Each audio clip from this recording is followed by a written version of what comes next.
Good afternoon, everyone, and welcome. I'd like to call to order the November 15th SFO Airport Community Roundtable Technical Working Group at 3:33 p.m.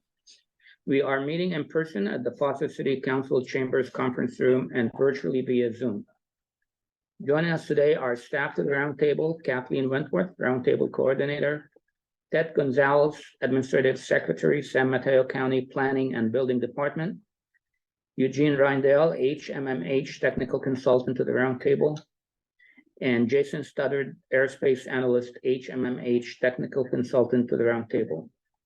We also have present with us Bert Ganong, SFO Airport Noise Office Manager, and Paul Hanna, Consultant Chief Airspace and Flight Operation Engineer, SFO. Welcome, Paul. I think that's the first time we see you in person. So welcome. Great to see you in person. Great to be here. Thank you. Welcome, everybody. And now I'll move, turn it over to Kathleen or Ted, advise us who else is with us here today that should be recognized. So if you've got anyone from our list here, we're taller in person. We recognized everyone else. No one from the FAA is here today, is that correct? Okay, and Lisa's not joining us, nor is Linda. Nobody on Zoom? No? Okay. On Zoom, there's. Okay. Okay. Moifer is in the attendee list. Who is? Moifer. Oh, Moifer is here. I'm so sorry. Attending is from the FAA, Moifer Chin, our Community Engagement Officer. Moifer, thank you for joining us today. She's an attendee. Promote her to panelist. We're promoting you to panelist, Moifer. All right. That Can it? you promote Jason to panelist also? And Jason as well. Okay. Thank you. And Christian Moifer. And Christian, Christian. of course. Okay, Perfect. got everybody. Perfect. Good job, Kat. Then moving on, we're gonna go ahead and start with roll call. Kathleen, would you please proceed with the roll call? Committee Chair Sam Hindy, Here? Committee Member Judith Haskell, Committee Member Terry O'Connell, Here. and Committee Member Ricardo Ortiz. And we don't quite have a. We do have a quorum. Oh, well, that's two anyway, 2 out of 4, okay. Yeah. But also with us this afternoon is Vice Chair Royce. Thank you, Vice Chair Royce, for being with us. Appreciate your presence as always. Okay. So yes, we don't have a quorum. You're right. 2 out of 4. Okay. Next item on the on our agenda is public comment for items that are not on the agenda. Staff will note written comments which have been received and will allow members of the public to speak on items not on the agenda. Members of the public who are present and have turned speaker slips will be heard first, followed by members of the public joining remotely. Ms. Gonzalez, would you please explain how the public can participate in today's meeting? Thank you, Chair Hindi. For those attending in person, there are speakers on the table by the entry door. Please fill one out and indicate which agenda item you are speaking on, or whether you are commenting on items not on the agenda. Give the speaker's slip to me. When your name is called, you will have 2 minutes to speak. For those attending the meeting on the Zoom video conference, we will use the raise hand feature in order to organize any public comment. During the general public comment period, and for each item on the regular agenda, I will ask those members of the public who wish to comment to click the raise hand feature to speak on that agenda item. For those joining by the phone, please press *9 to indicate your desire to speak. When you hear your name called, I will prompt you to unmute your microphone and inform you that you may begin speaking. You will have 2 minutes. Please note that members of the public must wait for the prompt in connection with each agenda item before using the raise hand function. Written comments submitted in advance will be acknowledged by staff during discussion of the appropriate agenda item. Thank you. Thank you so much. Do we have any members of the public who would like to speak on an item not on the agenda?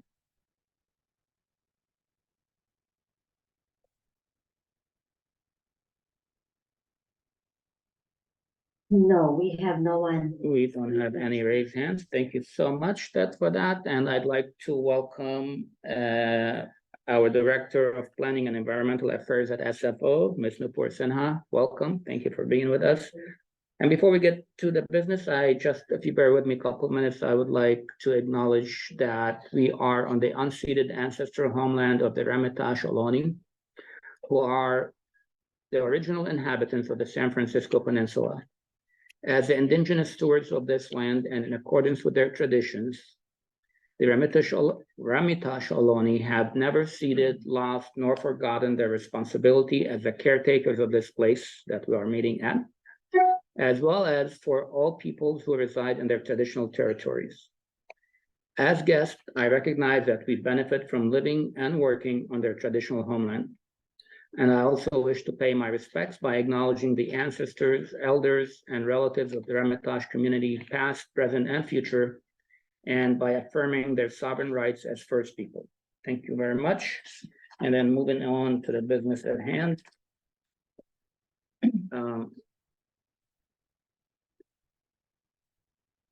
First item on the agenda is item 1, SFO Ground-Based Augmentation System, GBAS Group 2A Innovative Procedures.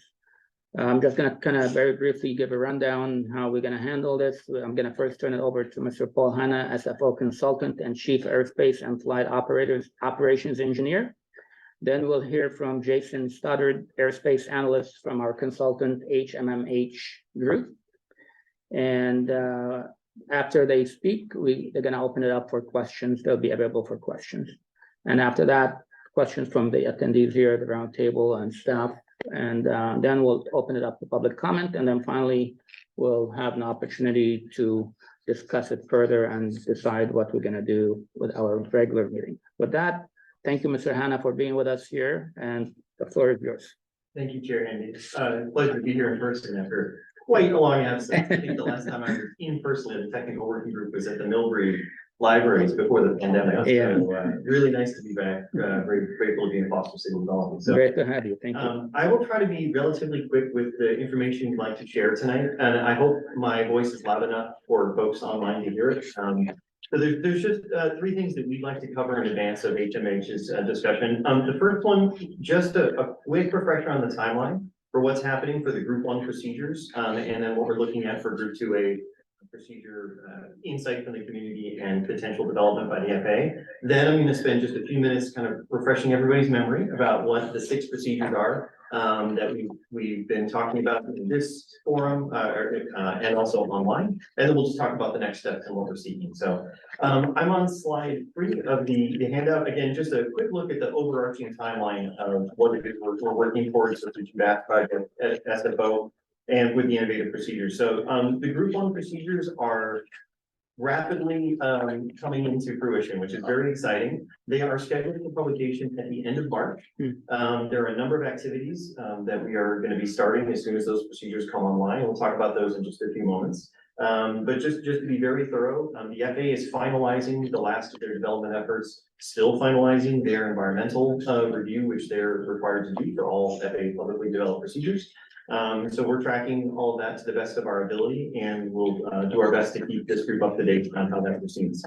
Our goal, and you'll hear this a few times tonight, is to try to get feedback on which of the Group 2A procedures this group of stakeholders is interested in, and clearly the whole roundtable, so that we can make that request through the IFP gateway for FAA development, hopefully, ideally in the month of December this year. If we can do that, we will work as quickly as we can with the FAA to figure out what those production timelines would look like. Our anticipation right now is that it would be 2 years from the point of the request. So when we show the timeline up here on the screen, if we're able to make that request here in December of 23, we would not expect those these Group 2A procedures we're going to be talking about tonight to come into existence until later in 2025. It could be a little bit longer. There's a small chance it could be quicker, but it could always be longer. We just have to put our request in and hope that the FAA has the resources to help us continue to tackle our project goals. So just really quickly, one of the first things I want to talk about for the Group 1 procedures is the GLS approach to 10 right, which was one of our innovative Group 1 procedures, is no longer being pursued technically at this time. So we've, as the FAA has kind of continued through its technical development of the GLS procedures, we ran into some interesting challenges with this one particular approach to 10 right, and the flight procedure subcommittee felt that the best course of action was to temporarily suspend its development. So we are still looking at an innovative procedure to 10 left, but the approach to 10 right is no longer being pursued, and as a result, the other planned changes to approaches to 10 right are also not being pursued.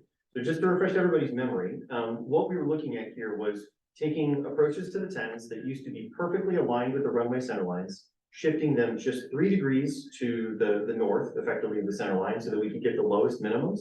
And then all the other procedures were going to move the same way, just a little bit over to the left. That helps us dodge a little bit of terrain that kind of is encountered in there. The 10 left approach still works fine. Everything's great. The 10 right approach, we ran into an interesting challenge where flight crews that were running this in the simulator were having some challenges towards the end of the procedure, and we want to make sure we get all that fully resolved before we put a procedure out there for public use. So that's being temporarily set aside. We will let you all know if and when it comes back up. So only one of the 2 innovative procedures for the 10s is coming forward for March. All the other procedures from group 1 that were voted to proceed to development are still on track, as you see here. So that includes the down the bay approach, which is the PLS whiskey, the bridge visual conversions, the tiptoe conversions. All of those are basically coming up for the 21st of March, 2024. That's what you see on this slide. And then just a reminder that the GLS uniform, which was the conversion of the Arlington Yankee, this is one of the existing procedures that actually takes aircraft out over the bay a good distance. That one is delayed to the 26th of December. So that will not be in the first group of procedures coming out in March. It's a technical design challenge in the software that the FAA uses. Not anything more substantial than that. So that's the decision. Once those procedures, the March group comes online, it is still our active plan to deploy portable noise monitors in the areas that we've talked about previously that we've got shown up here on the screen. And that will begin the period where the entire GBAS project team and the noise abatement office begins to monitor both the performance of aircraft flying GLS procedures. So how well are they complying with the altitudes? How well are they complying with the speeds? Are they staying on the tracks that are intended? But also trying to match up the noise data that we get from the monitors with each of those flights. As we've talked about in the past, there's going to be a little bit of a delay between the point at which the aircraft make these flights and the point at which our team knows for sure that the aircraft that just flew that approach was in fact doing a GLS. Part of the reason for that is the FAA has been very forthcoming in helping us to identify this, but when it's a visual condition operation, they clear the aircraft visually and it's up to the crew. Maybe they used the GLS, maybe they didn't. And we need to interface with the airlines to get that data. It's going to take us about 90 days on average after the flights have gone for us to get that data and start to kind of match things up. So procedures, group 1 start flying 27th of March. It could be somewhere deeper in the summer before we have our first meaningful information to share with everyone. So I just want to make sure that's understood. As we gather that information, we are going to make a GBAS noise monitoring report. We've talked about that, I think, in some detail. So that is, and that will have some additional information to share with the community. So it's flight performance and how that compares to procedures. It's a number of different noise metrics that we've talked about before. So it's SEL, LMAX, CNEL, noise above metrics. These will all be included in the report. We will do our best to include all single GLS arrival events that occurred at the noise monitors. Paul, I got a question, if I may. Oh, go ahead. Sure. On the previous slide, on saying, I know we talked about this before, I think on slide 8, but we talked about this before, that you're trying to get the information from the airline after the control tower telling you visually coming in. What do they use other than GLS? Because you're saying you don't know if they do. What do they use other? And are we like, is that like because the aircraft is not equipped or because they choose to? Would it be better to kind of tell them to use GLS? Is that possible? I'm not sure. Great question. So the airlines are, I'll back up kind of at a higher level. We have a couple of airlines that are starting in January going to be pretty heavy users or have the opportunity to pretty heavily use the GBAS. So the three main airlines are, Delta Airlines, Southwest Airlines, starting in January, they're gonna go full, GLS capabilities. And United Airlines, has been a long time, proponent of the GBAS and GLS. Not every United aircraft is GLS capable. The older ones, that they're in the long term planning to retire cannot use the GBAS, but their newer ones are all GLS capable. Delta, it's the same situation. Southwest is 100%. So we know those three carriers, are our first target to basically interface with them and find out what they were using. The guidance given to the flight crews by those airlines is, you do what you feel safe and comfortable with. We know from Delta that when we get to this phase, guidance will be provided to their crews to try to use the GLS procedures to the maximum extent. It's actually what they're doing today. So we actually see quite a few Delta aircraft, flying GLS approaches in here. So we know that we'll get that kind of feedback from them, and but it's understood that there are circumstances where maybe they were given the ILS by air traffic and it was just easiest to take it. Maybe they were given a visual approach and they're being vectored all over, and there's no point trying to get back onto a GLS approach. With other airlines that fly to San Francisco, we just don't have any control. And right now, air traffic has indicated that while this is an important project to all of us, they're still not going to be advertising the approach procedures.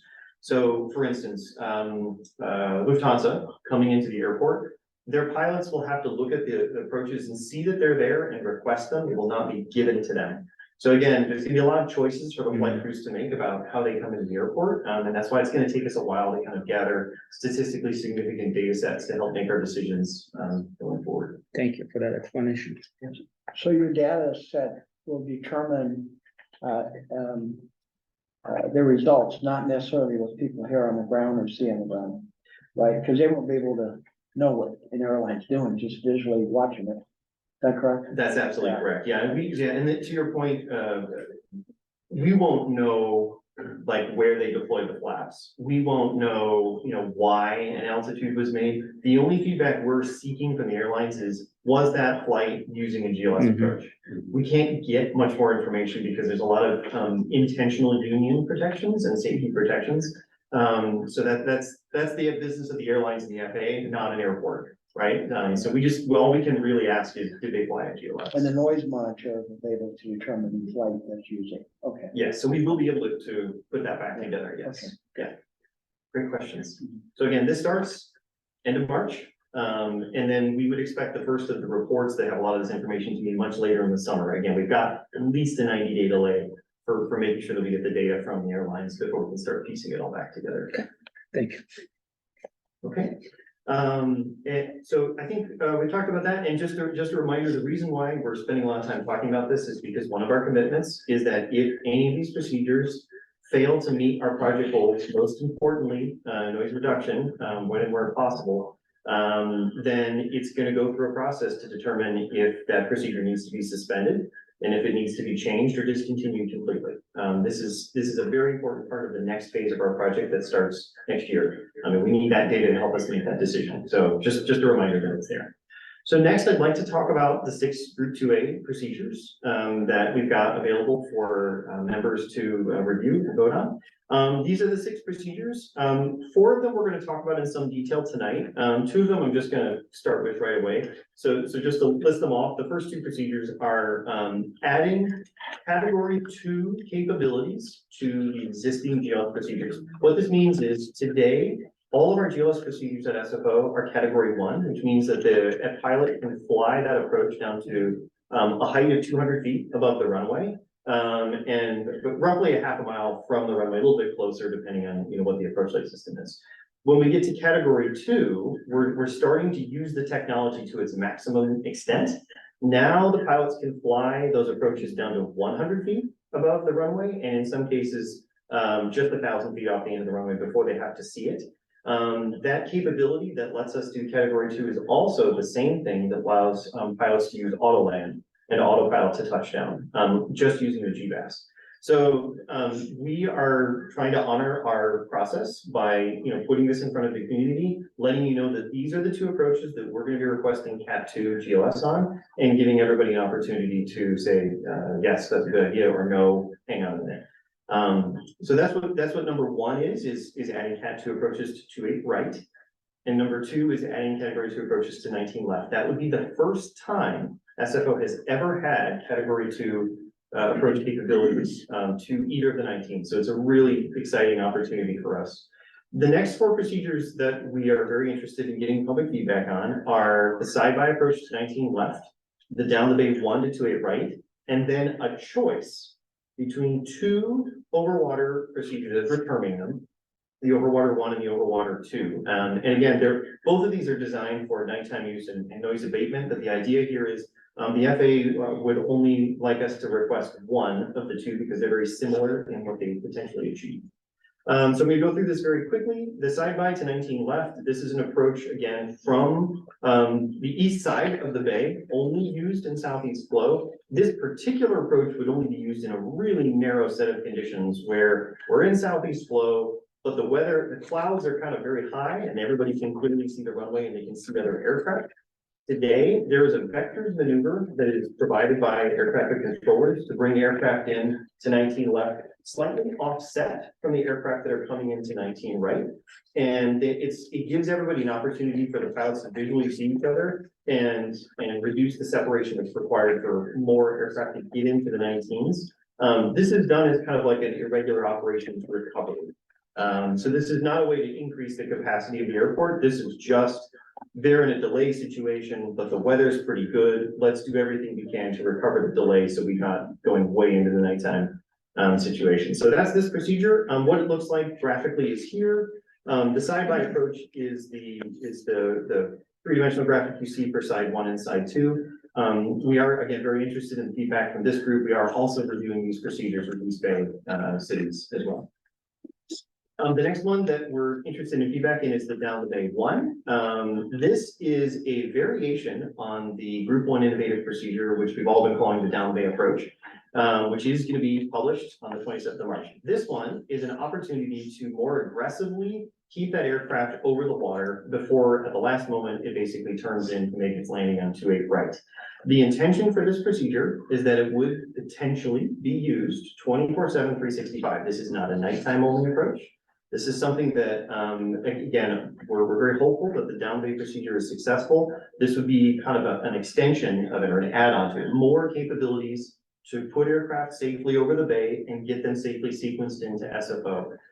This could be used at nighttime, could be used at daytime. What this looks like graphically is shown here. So again, all the aircraft would follow the same kind of instrument procedure path, starting at D Bay, which is over the south side of downtown there. Heading for the waypoint GBAS 2. And there's a slight difference with this procedure compared to down the bay, and it has to do with the fact that the track that we want to bring aircraft in on to keep them over the water as much as possible is the RNP Yankee track today. So that track exists, but we want to use the existing intermediate fixed, which is guts that you see on the screen. To do that, we have to move the start of that turn a little bit further to the east. So if any of the members here today have been looking at the noise information, you probably noticed there's a little bit of purple that kind of shifts over. Some of that has to do with the fact that we just have to delay that start of the turn a little bit more over to the east in order for it to safely connect into guts and reuse existing waypoints. But that's still over the bay, correct? Yes, it is primarily over the bay. There's a little bit that kind of hits over the east side of the bay. Okay. I've got other graphics if anybody's interested to show that the existing vectors spread, it's all over the place. Okay. This is really just consolidating the aircraft and maximizing keeping the aircraft over the water and away from residential areas to the extent that's possible. So that's the down the bay 1 procedure. Again, you can see how it compares. The last 2 that we want to talk about are the ones where we have a choice between if both procedures are acceptable, we can use either the OW1 or the OW2. These procedures are intended to be used at nighttime and pretty late in the nighttime. And that's because I use this term a little bit loosely, but it's very true in this case. These are very innovative. These procedures start at higher altitudes over Eddy than have been previously explored by the FAA. So typical procedures at Eddy today are restricted to 6,000 feet at 240 knots indicated. Aircraft can do something different, but that's because air traffic control is taking them in there. This procedure would be designed to start at a higher altitude without a speed restriction, meaning that aircraft are set up to come in at a more energy efficient state more quietly. They would not need to immediately decelerate as soon as they hit the approach. And so we're hoping that there's a potential noise reduction for South Bay cities that's difficult even for us to model. These are just things I'd like to share. But the challenge is that because we're higher at Eddy, there can't be a lot of other traffic in the area, especially coming into San Jose. And so this has to be done when there's not a lot of other airplanes in the area. Overwater 1 is one kind of path to take that aircraft out over the water and not introduce a lot of new tracks on the ground over existing residents. Overwater 2, which looks almost identical, it's just a more aggressive way to get the aircraft out over the water. Just for everybody's information, Overwater 2 is about as aggressive an overwater procedure as we can explore for a procedure that starts at Eddy. So this is about as far as we can ask an aircraft and a flight crew and the air traffic to patiently allow a plane to slowly come over Eddy, side by, go out over the water. So can't go any further than this, otherwise you start bumping into Oakland, we run into problems. This is what it looks like from a three-dimensional comparison. The yellow line is what most aircraft would do today if they were just flying the ILS. The orange line is what aircraft would do if they're flying the RMP Yankee or the GLS uniform coming up in December. The two blue tracks are the ones that we're evaluating. Again, so OW1 is kind of the more shallow of the two. OW2 is the one that goes a little bit further into the bay. It does add some distance, but it's not a significant distance difference. And so we respect that there's a decision here. If both are acceptable, there is a decision that needs to be made. So we just wanted to kind of just throw the slide up here for everyone's edification. So again, both of these procedures get higher altitudes over residential areas than anything that we've been looking at up to this point. So these are great B2A candidates. They do have lower initial approach speeds, and we do, the goal is that there's less opportunity or requirement for speed brake deployment, and there's less need for early flap deployment. And all these terms both these procedures, they get the aircraft over the bay before the majority of the energy dissipation needs to occur. So if they do need to put speed brakes out, it's over the water. It's not over a residential area. That's the goal of these. There are some small differences though. So the AEDT calculated noise reduction here. It does suggest that there could be, they both have the chance to reduce noise, but we think the OW2 has a slightly higher opportunity to reduce noise than the OW1. This is just to do with the fact that you've got more distance to go, so we can shallow out that initial segment that comes over the South Bay cities. Again, it sets things up for a more optimized descent. And there are the other thing just to mention is because the OW1 and the GLS uniform are very, very similar.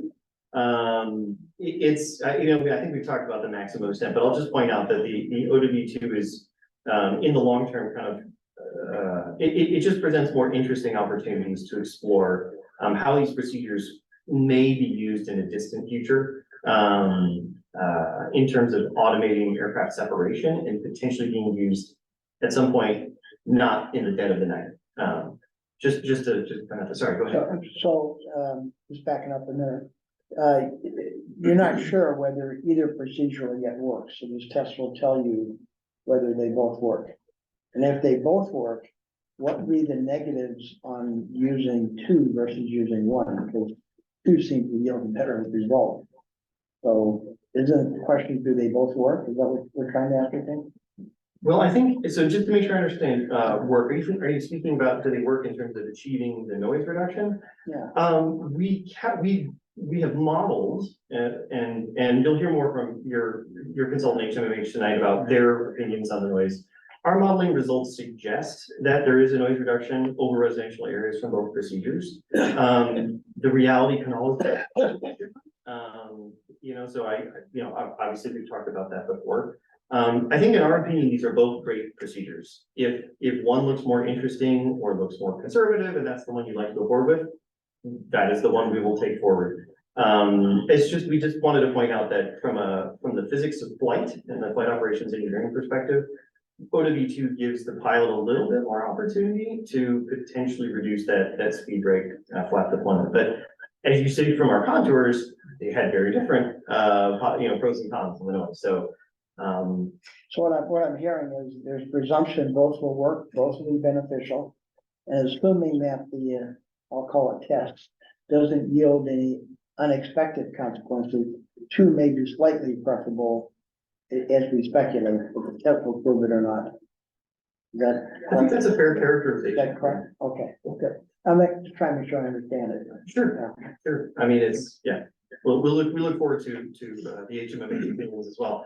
So the last thing I have to share before we pass things over is just to talk about our next step. So again, it is our hope that, you know, we can get, feedback both from this technical working group and the full roundtable coming up in the month of December. We would really like to try to submit the ideal procedures for development to the FAA by the 28th December 23, if it's at all possible. That would help us stay on our timelines and not lose, other opportunities to get these procedures published as quickly as possible. And then, just like we talked about for group one, there's no difference with these 2A procedures. Whatever is chosen to move forward goes into our monitoring program, it goes into our reporting program. If we find that it's not meeting our project goals, it's suspended until we figure out what's wrong with it, and maybe it's terminated. So it's the same. It's the same, even though this is years in the future. That is the commitment from this project team.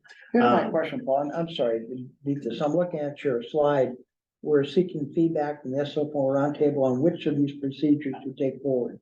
So you're looking for a direction at the roundtable meeting on the 6th to pick either OW1 or OW2. And what factors are we to look at to make that determination? What are See, we? if you're looking at the community flight procedure packets, where all the data is in there, population numbers, all that information. So And that will tell us what are there key things I should look for, we should look for? So I'm trying to ascertain what, you want to look for more green than purple. more green than purple. Well, and I think HMMH is going to speak to their. But yeah, their listen to your consultant. Oh, gotcha, okay. Because we don't see this every day, so I'm trying to figure out exactly what am I looking for. Understood. Okay, thank you. That's all we had to share at this point. So I'll pass over to Jason, the HMMH team. Okay, perfect. Thank you, Paul. Anyone else have any question for Paul at this point? We'll come back, obviously, to have more question with Paul, but let me turn it over to Jason or Jean. Is that right? I'm turning over to Jason. Jason, that's right. Thank you. Jason, welcome, and please go right ahead. All right, let me get my screen pulled up. You guys see my screen okay? Yes. All right, great. Well, thank you very much. This is the review of the proposed GLS Group 2A Innovative Approach Procedures at SFO.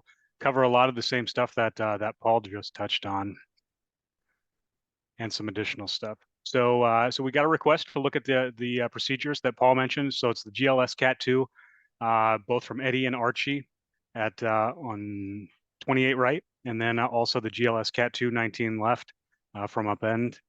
And we have the GLS SB 19 left, the GLS DB1 28 right, and then both the OW1 and OW2 we just talked about.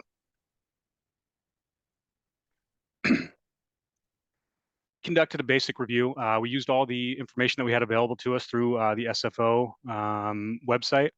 Additionally, we looked at sectional charts and whatever other public information was available to us. So noise may shift when the flight paths move laterally. So this review included assessment of lateral shifts. We didn't conduct a rigorous technical review nor analysis of aircraft performance characteristics or procedures. We didn't have that information. Also, this review focused on the possible change in single event noise levels from aircraft on the proposed procedures as compared to the existing procedures or previously developed GLS procedures. So one thing that's important to note is that a change in less than 1 dB, a good rule of thumb is that's not perceptible. A change of 1 to 3 dB, barely noticeable, if noticeable at all. 3 to 5, you're probably going to notice something, and then over 5 dB will be noticeable. So as Paul said, all 3 of the Cat 2 additions to the GLS approaches should be totally transparent to the community. All it's doing is allowing those aircraft, especially trained and certified aircraft, to go down to a lower decision height and a smaller runway visual range.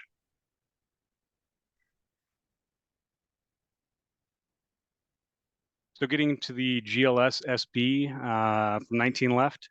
So as you can see from the image on the right, that's just a small sample of historical vectors to 19 left.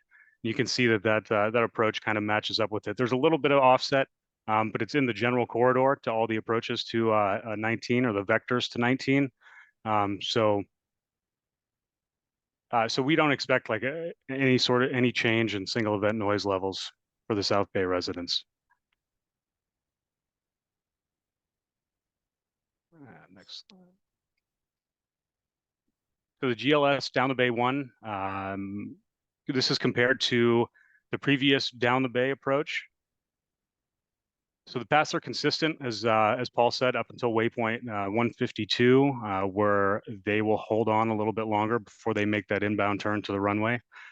There's a potential decrease in single event noise levels for communities south of the proposed flight path when compared to the Group 1 GLS DB runway 28 right approach. And the primary noise benefits will be to the residents of San Carlos, Foster City, Hayward Park, and the neighboring communities. And then if you want to see an example of so this is an example of the noise contour that we were looking at. So you see the purple would be an increase in the SEL levels, and then a green would be a decrease. And one important thing to note about SEL levels is it not only calculates or not only includes magnitude in the calculation, but also duration. So because some of the follow-on procedures have the aircraft are higher and slower, because they're slower, that longer duration can sometimes affect the SEL levels. And you can see here this purple right up here, if you can see my mouse. So those are in the 1 dB, 1 to 2 dB neighborhood, so probably not perceptible.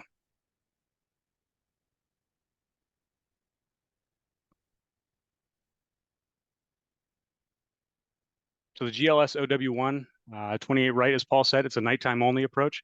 This is one of the 2 approaches that they're looking for recommendation on which one to approve. You can see right off from the image here, right off the bat, they're 1,000 feet higher than either the pre-existing GLS or the ILS to 28 right. So they're 1,000 feet higher to start, but also 30 knots slower.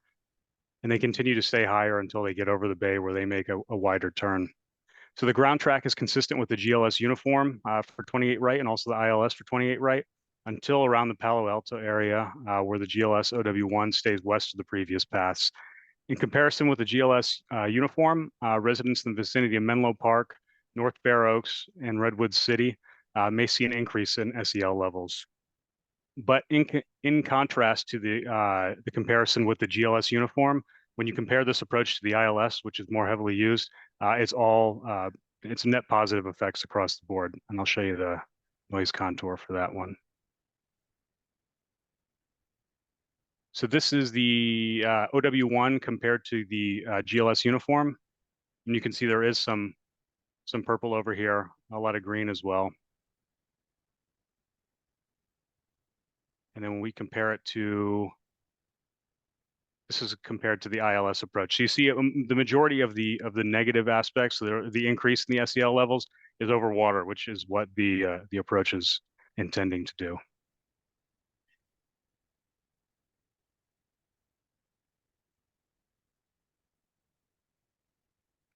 So for the GLS OW2 28 right approach, again, as Paul said, this is the more aggressive over the water approach. It starts off at a higher altitude and 1,000 feet above and 30 knots slower speed, and then stays higher than the OW1, I believe. Yep, stays higher than the OW1 until it gets over the bay. So the ground track of the OW2 approach is consistent with the GLS uniform and ILS 28 right until the SIDB, waypoint SIDB, which is the Palo Alto area right here, and then takes the middle path, splitting in between the GLS uniform and the ILS, heading towards Ravenswood Point. It has a greater overall noise reduction for the communities from Palo Alto to Redwood City when compared to the ILS. And also, as Paul said, it may offer greater utility to ATC in the future. So there's a couple of initiatives I think that the FAA is looking to put forward, one being the ability for ATC to create separation between aircraft based on the approach that they assign the aircraft. This approach, because it's a little bit slower, may offer ATC, a little bit more flexibility to provide separation based on procedure alone instead of having to vector. But that's years down the road. Justin, a quick question if I might. Sure. Your comment about, overwater two, the, fourth bullet, your greater overall noise reduction. Is that average noise or is that number of signal events or how do you define that? Yeah, that's single event noise levels. I'll show you the.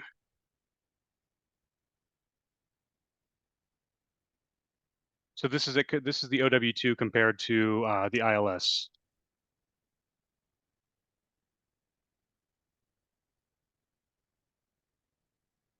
So you see the majority here when compared to the, so this is compared to the GLS uniform.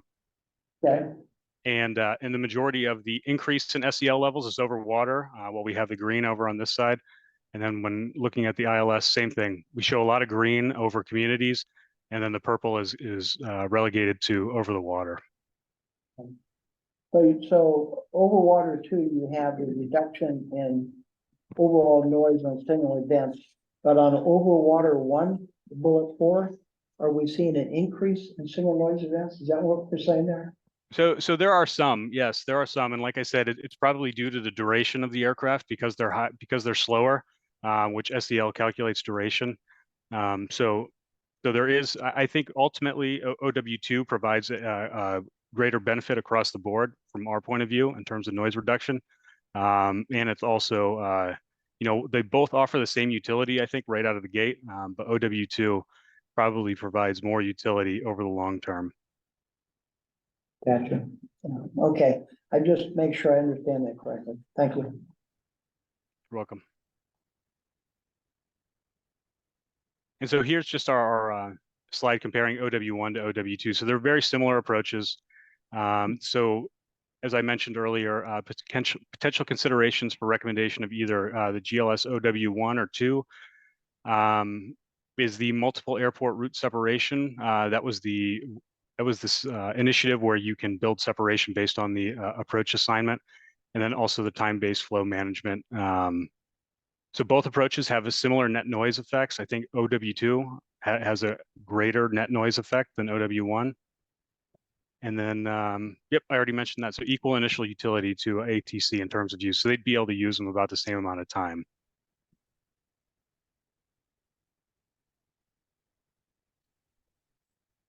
So in summary, we agree with the airport's conclusion regarding the expected changes to noise as a result of the proposed innovative GLS approach procedures, the Group 2A. We suggest the roundtable support the aircraft's implementation following GBAS procedures. So it'd be all the GLS Cat 2 approaches, the DB1 and the GLS SP19 left. And then, we think obviously you guys want to discuss it, but OW2 for us seems like the approach with the greater overall utility compared to OW1.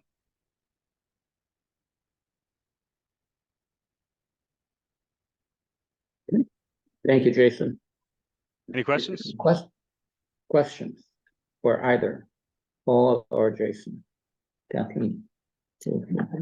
I guess I'm struggling why, what would be the arguments for overwater one? Since maybe all the either tests or informed speculation to indicate overwater two is a lot more beneficial. Am I missing something? Who would like to go first? Jason, do you want to say first? I'm sorry, say that again? I'm struggling, what would be the arguments to use overwater one versus overwater two? It seems all the conclusions based on either test or informed speculation would be that overwater two gives you greater benefit today and greater flexibility in the future. So Yeah. What would be an argument for overwater one? So I think, I think one of the arguments could be potentially that the less aggressive turn may be more amenable to the aircraft operators. But that doesn't mean that the turn for OW2, would not be doable. But, really, I think when everything's taken at face value, I don't have a great answer for you. I think the OW2 is probably the way to go, especially, the overall noise benefit from OW2 compared to OW1 and compared to the ILS and GLS approaches. Yeah. So I think, OW2 really is probably our recommendation. Good, thank you. And the main reason we wouldn't want to recommend both OW1 and OW2 is that the FAA doesn't want too many to study and they don't want too many routes there for their traffic controllers to know and be recommending and doling out. Yeah, I'll take that one, Jason. Yeah, that's correct. The FAA participants in our subcommittee, when we were reviewing both of these concepts, they're kind of two different ways to achieve the same outcome, and therefore, you know, they would only support pursuing one of the two. Their instruction was pick one.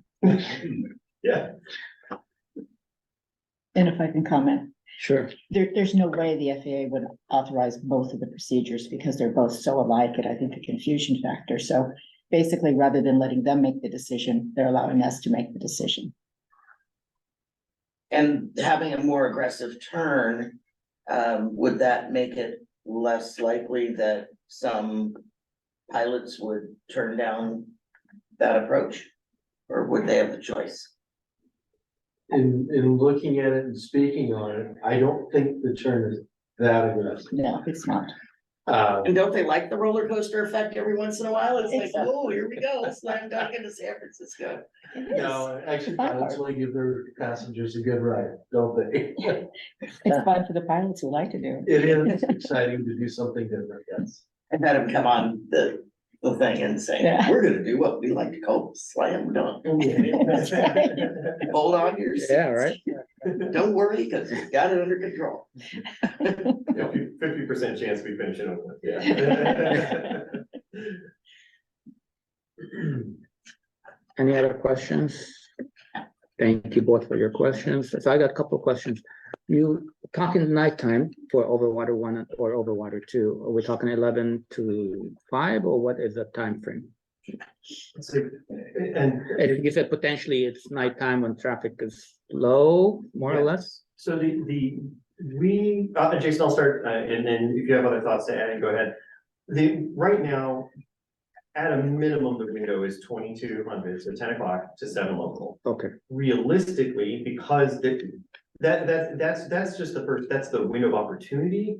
The realistic window is probably like midnight to 5 a.m. Okay. Still a very useful time to try to, reduce noise and find super quiet, higher altitude procedures. But the feedback we've gotten from our traffic stakeholders is that to cross Eddy at 7,000 feet and have an aircraft coming in a little bit more slowly, a little bit more energy efficient, there really can't be anybody else out there that they need to separate and get out of the way. So it's those hours of the night where the only planes coming in are coming into San Francisco, and that's so 10 to 7, realistically, probably midnight to 5 is what we'd expect to see at this one forward. okay, thank you. And do you see like there's a potential of between overwater 1 and overwater 2, one being utilized more often than the other, or those both could be utilized as equal? Sure, if everybody felt that they were equal and both interesting to take forward, and somehow magically they both popped up, I don't know that air traffic would have any difference of opinion between the two.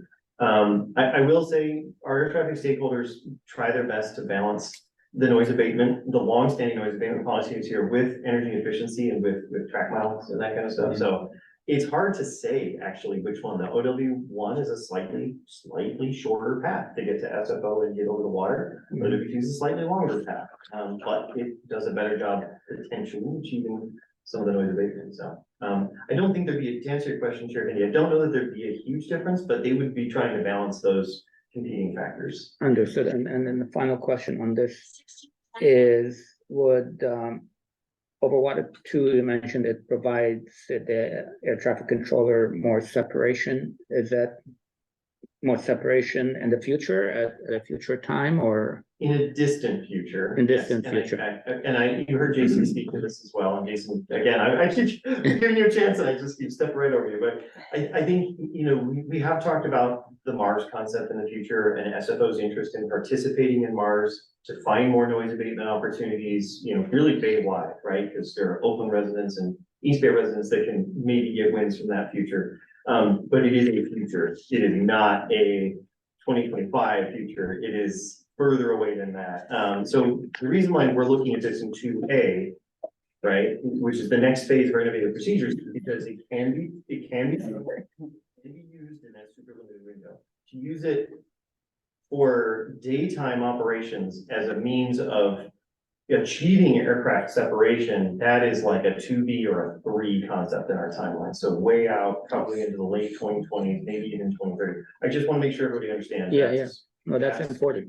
Thank you. That's the timeline. that we're Yeah, talking no, about there. thank you. Okay, yeah, I'll go One on. more Yeah, question. please, go ahead. I'm assuming there's no negative impact on the East Bay. I know you said you were doing it through Oakland. Mhm. That is a courtesy, more than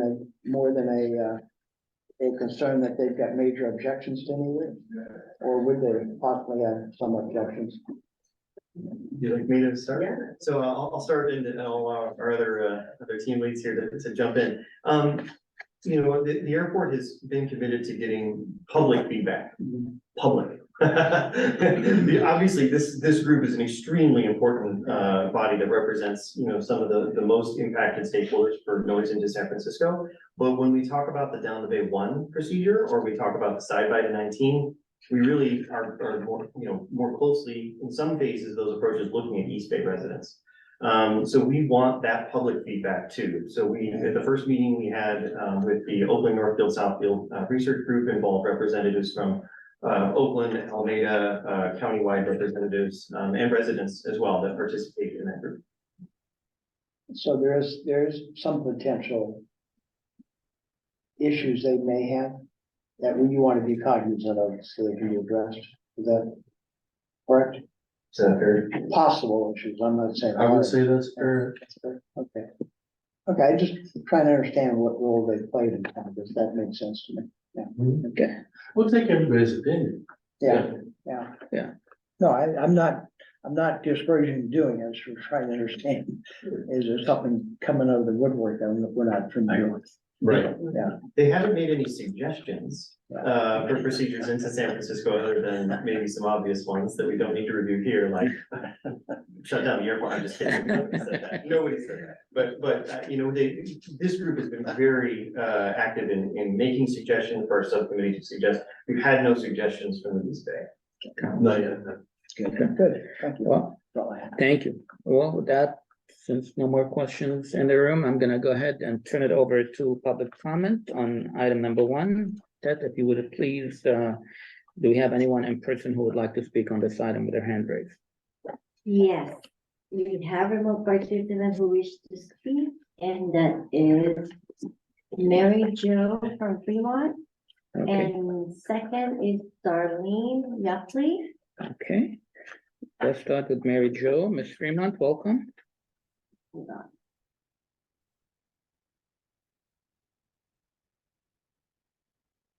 Okay.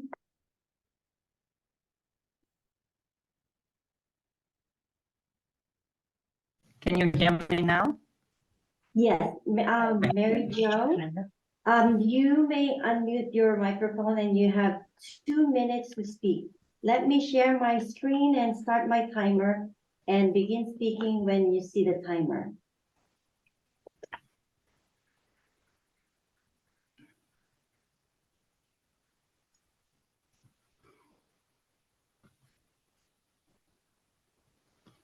Thank you. So SFO wants to look at the utilization of DBA 28 right, which starts next March, before evaluating a daytime DBA 28 left approach. Okay. On the other hand, SFO is looking at OW1, OW2 as nighttime variations of GLSU 28 right, which may start in December 2024 before seeing actual GLSU results. This seems inconsistent to me. But regardless of this inconsistency, first OW1 should not be implemented because it could be louder for some communities per HMMH. Menlo Park, North Fair Oaks, and Redwood City may be seeing higher SEL noise events. It's on page 36 of your noise packet, not the noise packet. And same thing for OW2. It shouldn't be implemented yet because OW2 could create more noise at side-by in Palo Alto. Per the CFPP package, planes at side-by will have a higher flap settings. This means more noise, and will fly higher, 400 feet higher. This means less noise. So it's kind of a wash. That's why on paper, the SEL changes at side-by are very small. SEL will decrease by 0.1 to 0.7 dB. This is not perceptible, but more importantly, these theoretical noise reductions are not guaranteed because of the error bar, which is 6 to 10 dB for the noise change. Every modeled results carry an error bar of 3 to 5. When you compare two numbers, the error bar doubles, so it's 6 to 10 dB. So one must consider the error bar of any model when using results for decision making. Therefore, one cannot and should not claim from the modeling results that OW2 will achieve noise reduction for Palo Alto residents. Thank you. That was well done. Good job.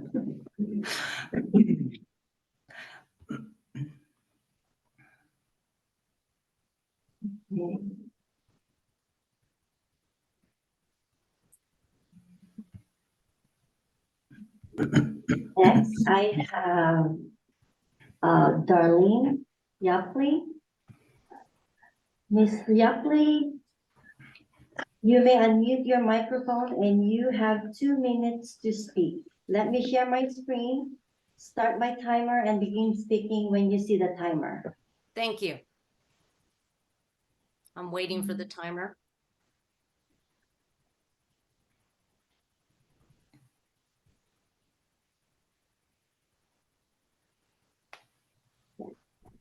Not only is the potential noise reduction for OW2 very small, not perceptible, less than 1 dB, and not guaranteed, but a big risk. Because of the speed restriction at side-by, there could be more noise depending on how each airline implements the procedure in their flight management system.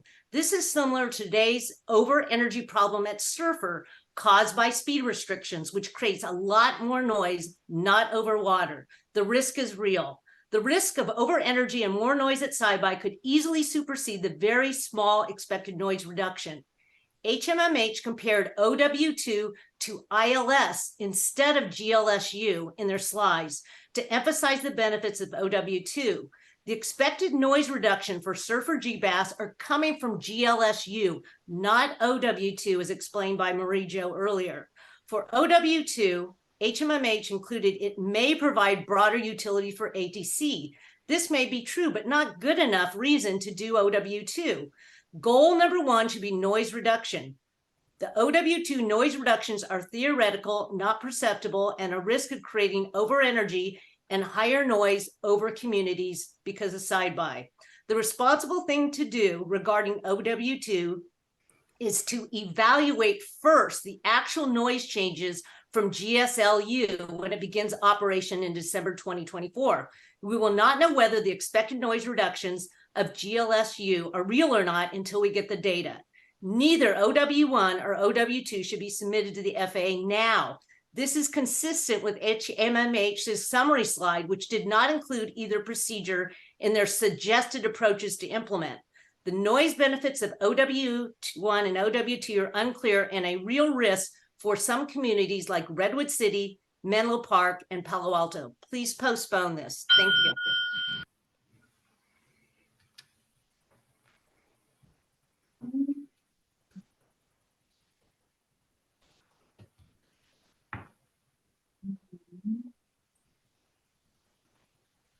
Last one, I have Jennifer. Hi, thank you to Jennifer, for a second, let me share my timer, and when the timer starts, then you can start speaking.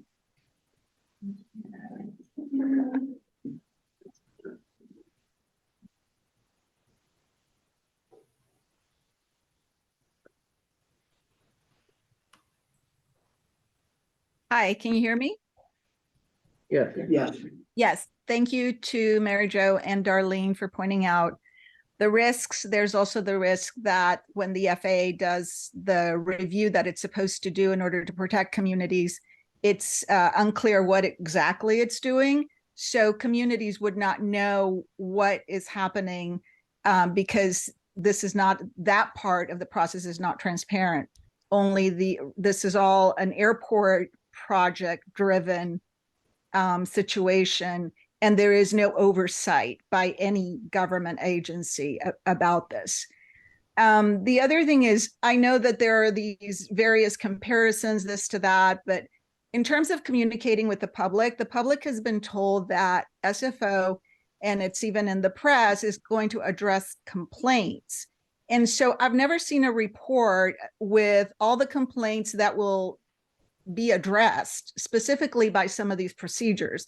So it would be great if, besides the technical sort of evaluations for all the decibels, that there would be another way to measure the quote unquote noise reduction, because right now it's a unilateral definition that has no meaning to the public in terms of finding what the measurable quote unquote reductions are in terms of what people consider noise reduction. You have so many experts, they could definitely, first explain what is being measured, what is not being measured, and then to have, some comparisons with actual complaints, specific complaints that are going to be addressed by this, both day and separate them by night. Thank you very much.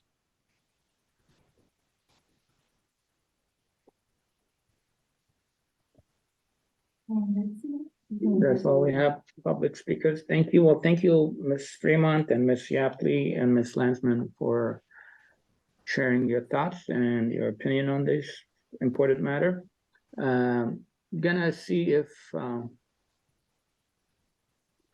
Jason or Jean might have any answers to those questions, and not to put you on the spot. If not something right now, we could get back to those, or if you have any thoughts on the comments that we heard. We really don't. I mean, the analysis we have done was reviewing of what San Francisco did themselves in terms of noise and the measures that they showed and the changes to the procedures. So it's really a matter of, in our opinion, that, it did show potential noise reduction.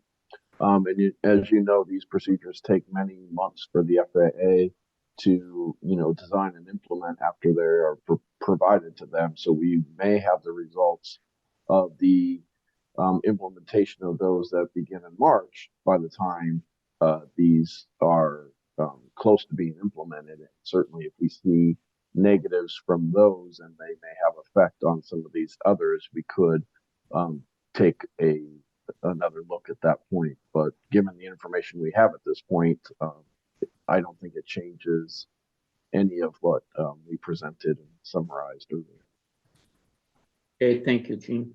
Let me ask the SFO team if you have any comments on the public speakers at this point. I have one. Okay. Go ahead. Paul has one. I mean, once again, great points, great questions raised by, everybody here and our participants on the phone. The only one I wanted to maybe just speak about is the speed restriction. And it is true that the way the procedure is designed, and you'll see this in the community fight procedure. You know what? Maybe we could pull one up. I don't know how we're doing on time. I just want to make sure. We're fine. It's okay? an important matter that we can. If it's okay with everybody, maybe we'll just look at it together. Yeah. If that's all right. So I'm going to I'll share my screen, and I'm going to pull up one of the community fight procedure packages.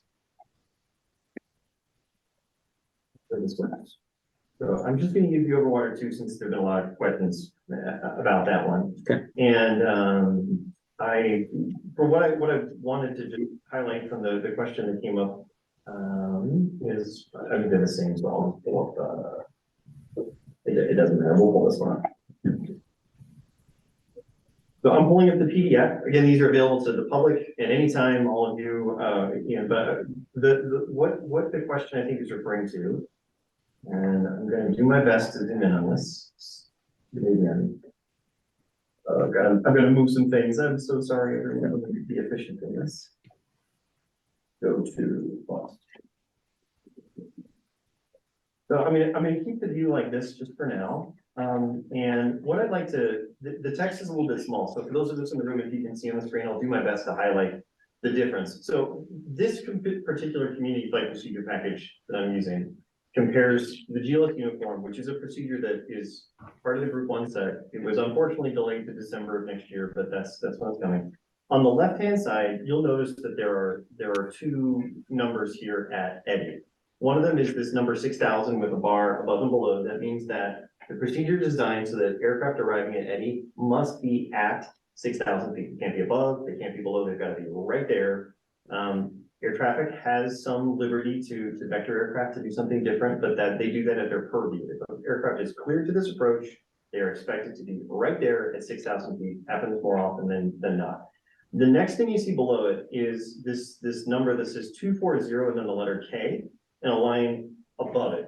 What that means is for an aircraft that's arriving at EDI, they have to be at 240 knots or below. Technically, all the procedures that are out there, it's actually just at, like you got to be at 240 knots. It's a little bit unusual anywhere in the United States to find an approach procedure where the aircraft is this close to the runway at that altitude and they've got to be flying 240 knots. Practically speaking, it happens. Practically, when the pilot and the controller and everybody's working together and the conditions are right. If there's very few airplanes out there, that's a safe speed, it's not a big deal. For a procedure to actually be designed to have 240 knots is a little bit unusual, right? That means, and we've talked about this in the past, this is part of the potential contributing factors to the over energy issue. So the GLS uniform, because it's part of Group 1, it had to adhere to what's there today. It has to have the at 6,000, it has to have the 240. So one of the things that the OW1 and the OW2 are giving us a chance to do is get rid of those restrictions, get rid of the altitude restriction and get rid of the speed restriction. So what that means is the speed the aircraft is going to start this proposed procedure at is really up to the conditions, like the environmental conditions and the airline policy. This is what you heard from the question on the statement and the question on the phone. So the first time that a pilot is going to see a speed restriction is at the second waypoint, which is right here at Sci-Fi, which is over Palo Alto. And so for this example, we have the number 200 and then the letter K and then above it, a line above it, which means that as the aircraft is approaching there, they need to be at or below 200 knots. Now, the idea is that they've got a couple of miles. If they're starting the approach, they've got a couple miles before they get there. And the best part is that this procedure will be coded and loaded into the airplanes, because these are RNAV and GLS procedures. They're highly automated, right? So the flight management computer is going to see that that's what's coming, and it's going to be giving all sorts of information to the pilot on how to make sure that they're at the right speed when they get there. And that's a big difference, because today, the procedure on the left, you start the approach, boom, you're already potentially very fast and at a not desirable altitude, and the pilot now has to react and try to make decisions about what's coming up for the remainder of the approach procedure.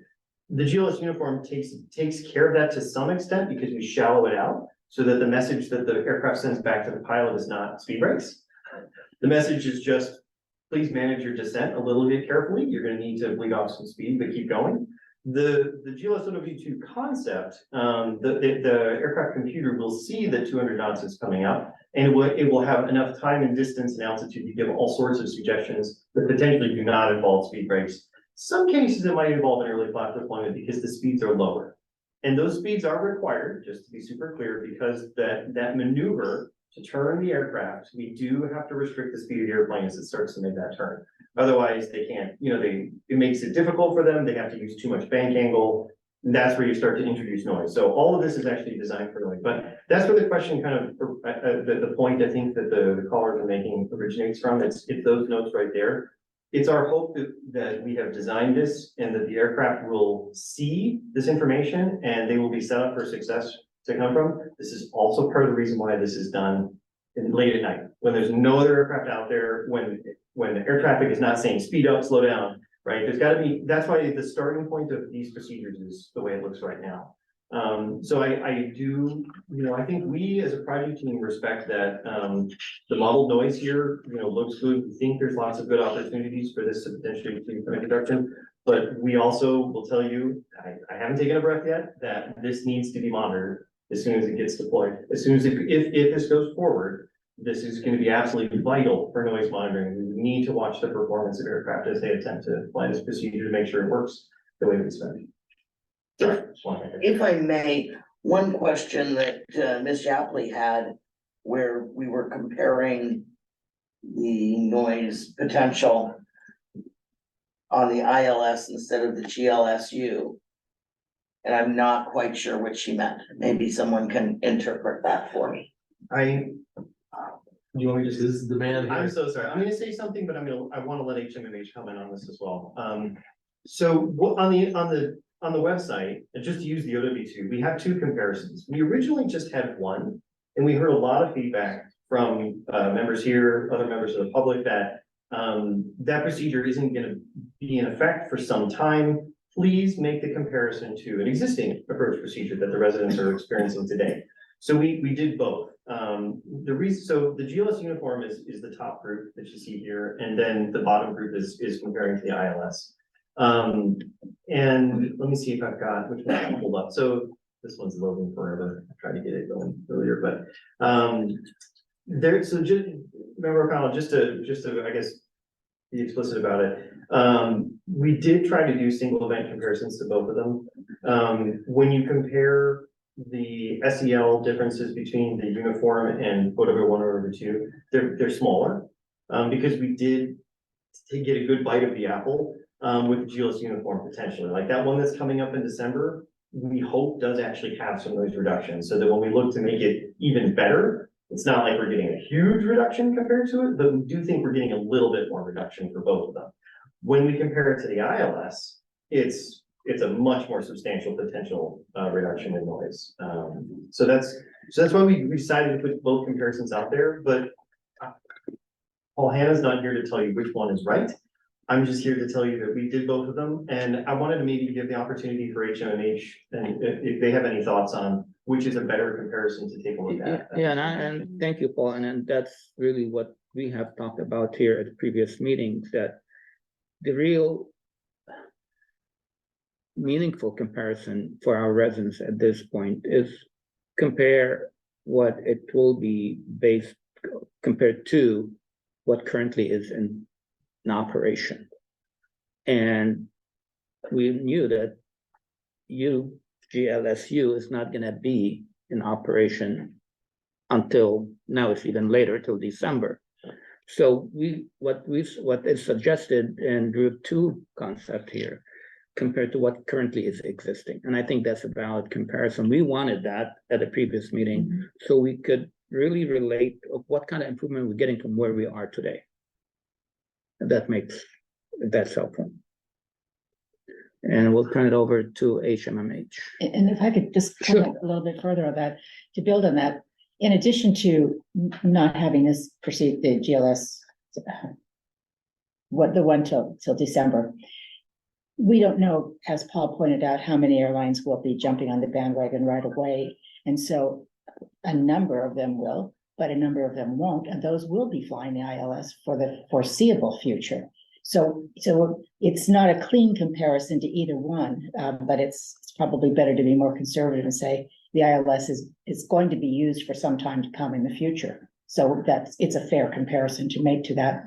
And it compares this down the bay that we're talking about today to what's happening in our lives today to the people who are living underneath it. Okay. And so they can make it clear. I just wanted it clarified. Thank you. All right, Jason or Jean, feel free. Sure, I'll take this one. I'm just going to share my screen real quick just to.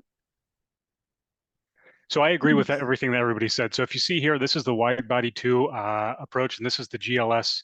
Or I'm sorry, this is the OW2 compared to the GLS uniform. So as you can see, the increase in SEL levels extends further out here. So we're right on, that Union City title right there. So these would be, overlapping would be over a 5 dB increase, modeled increase in SEL levels, whereas not overlapping would be a 5 and under increase. So if you compare this, the GLS uniform to the OW2, and then you look here is the same thing. Go back one.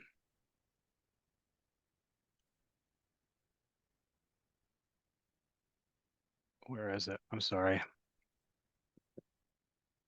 So this is wide body 2 here compared to the ILS.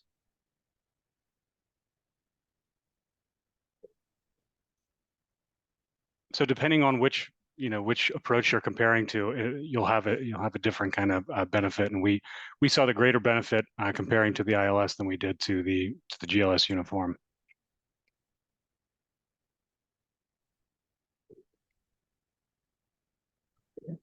And again, the ILS is more what's being experienced today because none of the GLSs are being flown. So that's Gene, can you more, put your mic closer to your mouth? It's kind of. yeah, sorry. Yeah, thanks. What I was saying is that, comparison to the ILS, the reason that I asked Jason to do that was that that's more akin to what is being experienced today. So how does it compare to what's being flown today versus what's being compared to another procedure that hasn't started being flown yet, if that makes sense. So we wanted to provide that benefit showing as compared to today, because that's what people are experiencing today. Thank you. So I want to kind of come back to what, Paul, your explanation, because to the naked eye, I mean, Mary Jo and Darlene kind of touched on the naked eye, it looks like side by you're going to get more noise. But if you look at your starting point at Eddy at a higher elevation, at the higher altitude at 7,000, and with the equipment, if I'm understanding you correctly, it's kind of going to give you that buffer. Say from you're starting at a 7 at Eddy rather than 6, and then by the time you get to side by, you're going to be able to. Can you speak a little bit more about that and just? Yeah, this is actually why we start some of our when you look at our single event contours, I'm sorry, I don't have my screen share, but I'll just speak to it. You'll notice that we start our single event monitoring one waypoint further back. Because the situation here in San Francisco is intrinsically linked to, again, approaches and arrivals, right? Approaches gets us to the runway, arrivals gets us basically to the start of your flight. Things are so interconnected here that we start our noise modeling back on the arrival to see how those aircraft are basically getting set up and entering into the system. So when we make the community flight procedure packages, we show you the approach waypoints, but we've started the calculation back, several miles back, several thousand feet higher. And so we obviously we have the benefit of having put these models together so we can see this, and we see that the aircraft are set up. They have this opportunity to very kind of efficiently, quietly slow down as they finish the arrival, because there's no hard restriction at the end of the arrival. There isn't this like thou shalt be, at 6,000 at 240 knots. It's do what the computer tells you, do what the environmental conditions tell you to do. And so they gradually slow down. So the computer looks ahead and says, oh, side by, I gotta be at 200. Let's find the best way to feel efficiently quiet to get there. And then that's what will happen. So when we get our single event modeling, when you see that kind of flat deployment, it's because the aircraft is slowing down quite a bit. And we need a little bit of extra lift to basically take that. And that's taken into account for our noise calculation. So even with that extra little bit of flat, you still see these potential noise benefits because of the higher altitudes. Sorry, how about that? No, that's fine. You're fine. Thank you. No, I appreciate that. Any further questions or discussions? Okay, so I guess what we're looking for is what we're gonna be bringing to the roundtable on December, and recommend that they support this procedure. And I'm gonna, for me, I don't know if you have any opinion yet. The one that really need our discussion more is OW, Overwater 1 or Overwater 2, to choose one of those, if you agree, first of all, on any of them.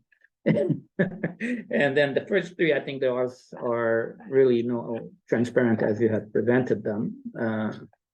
Not much gonna be any communities impacted by it. So those seems to me like a straightforward ones. And then you have 4, 5, and 6. And for 6, we have to make a choice. So on Overwater 1, Overwater 2, I think of the two, it's probably a better recommendation. It does worry me that we're seeing increases, and I believe it was on Overwater 1, 2. to North Fair Oaks. One. Or was that one to One. North Fair Oaks That is and, one. and Redwood City, but it was also in another one of the approaches that increased the, wasn't there another approach that increased the, potential sound contours to the North Fair Oaks area? Or was that the only one? Taking a The other one, right? Yeah. Yeah, and that's the overwater one. I think it had a little bit on the overwater too, but not as much. So I think for me, it seemed like overwater two is the most advantageous Yeah. to do, and if you're gonna choose between two of them. Yeah, I thought I'm just trying to understand. Again, I think overwater two is preferable to overwater one for two reasons, one of which it seems to give a better benefit currently, at least expected better benefit. Yeah. And two, it provides greater flexibility in the future. So that struck me. I'm bothered by overwater one with the potential for a higher noise, as Yeah. Terry just alluded to, over those three areas. I don't see that in overwater two. Yeah. So I think overwater, I'm trying to understand why we wouldn't do overwater two versus overwater one. Yeah. So I'd support overwater two as a recommendation. I agree with that recommendation. Terry? Yeah, no, that's fine, that's fine. Okay, so let's kind of break them down. The first three, any objections from anyone? I'm To kind of assuming- refer to the roundtable to support the further development of those by the FAA. Yes. I would Okay. go along with that. And then 4, 5, 4 and 5, any objections or any thoughts on those? I mean, 3 and 4, my apologies. Where are Okay. those again, Sam? I'm sorry. So those are on Oh, slide yeah. 13. Gotcha, right Yeah. here. Okay.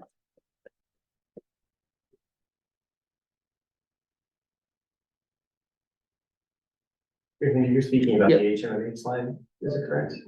I'm sorry, Are you guys, on our staff report. I'm not sure if it relates to you. This is a group 2A concepts. oh, yeah, I'm just wondering if there was, would it be helpful for me to screen share the graphic that was? Sure, sure, absolutely. And that's from our, Page 13, oh, that's from our No, that looks like San Francisco. San Francisco, your I'll slide bring it 13. right up if it's Yeah. helpful, yeah. So. Thank you so much. Yes, so you are referring to, Right here, yep. Yeah. sorry, give me one moment, I will. Yes, okay, just so everybody can follow along. Okay, yeah, Great.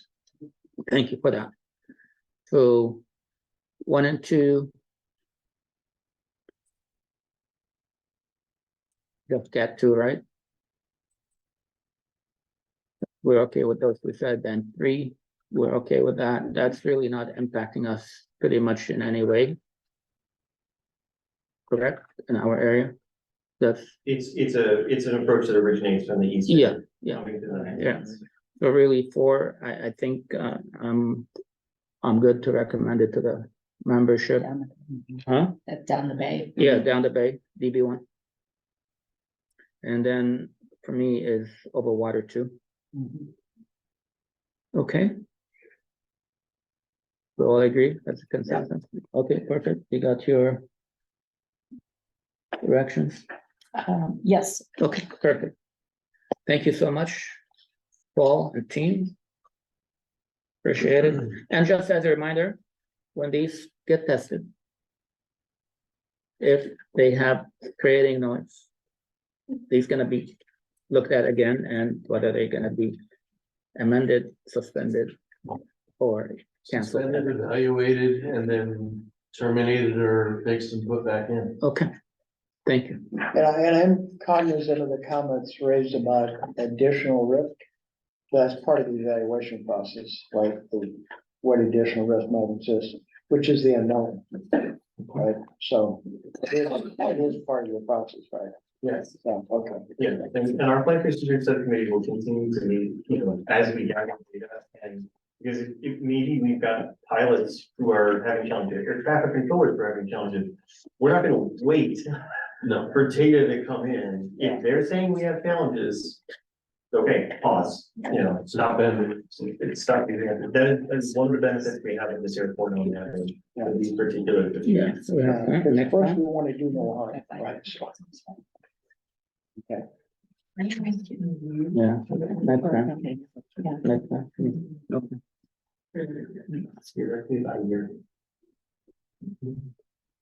Okay, great.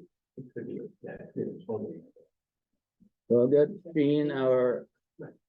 Okay, well, thank you again, Paul and Jason and Jean on this. That's really the end of this item. We had another item on our agenda, but looking at the time, sorry to do this, Bert, but can we get a rain check from you? Otherwise you have 3 minutes. I mean, it's not like for lack of management of time, but I think this is an important topic. That's what we were discussing. And I want to make sure that not only we took the public comment and the comments from the membership, but also took the time to have you and have our consultant comment on the public input that we have received. Would we want to ask if there's any public that would like to make a comment without hearing anything about the director's report? Just in case there is, I don't know. Oh, I see. If anyone specifically Tuned in for that. for item number 2 on our We may agenda. want just. Sure, so that's, thank you. Off the cuff comment. Sure. If we've got. Sure, 3 thank you. minutes. So first of all, I apologize to anyone who is attending and was looking to hear the flight tracks by Mr. Bert Ganon here. And due to time, at this point, we're gonna have to reschedule this at another time, but I'm gonna open up the floor for public comments, just if anyone has any comments on item number 2 on the agenda, specifically on item number 2. As of this moment, I don't have any, raised hand, but earlier there was Mary Jo. Okay, okay, so that's probably was on the item that we were discussing, but after we took public Yeah. comment, thank you for that. Yeah. Okay, thank you, Terry, wanted that's to make very, sure. very thoughtful of you, I appreciate you bringing that up. Excuse me, Chair Hindi. Mary Jo raised her hand. Mary Jo, okay, let's go ahead and give her the floor on item number 2. Thank Mary you. Jo? Hold on, I will, have to share, my timer. Okay.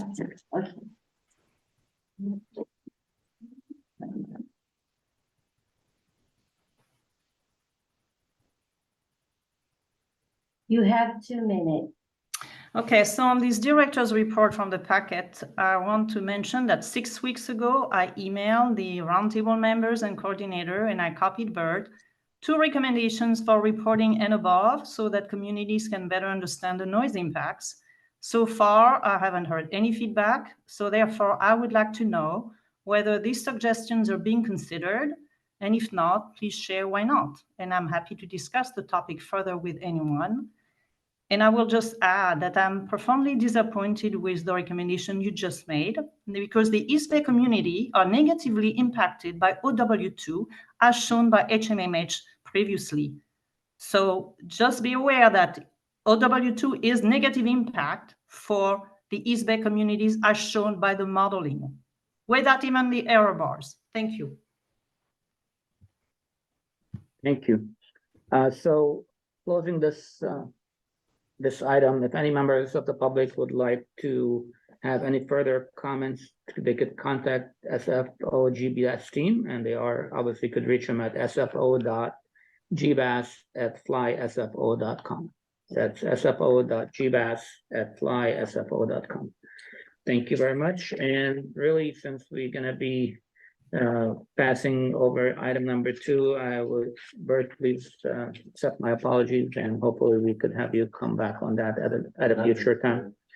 With that, we are at our adjournment. Thank you, everyone, for being with us. Thank you for your engagement. Paul, thank you for making the trip, and good to see you in person. Thank you. And thank you, everyone, for being here as well. Thank you, Ted, for your help and assistance, and Kathleen, as always, we're grateful. Thank you very much. With that, we are adjourned.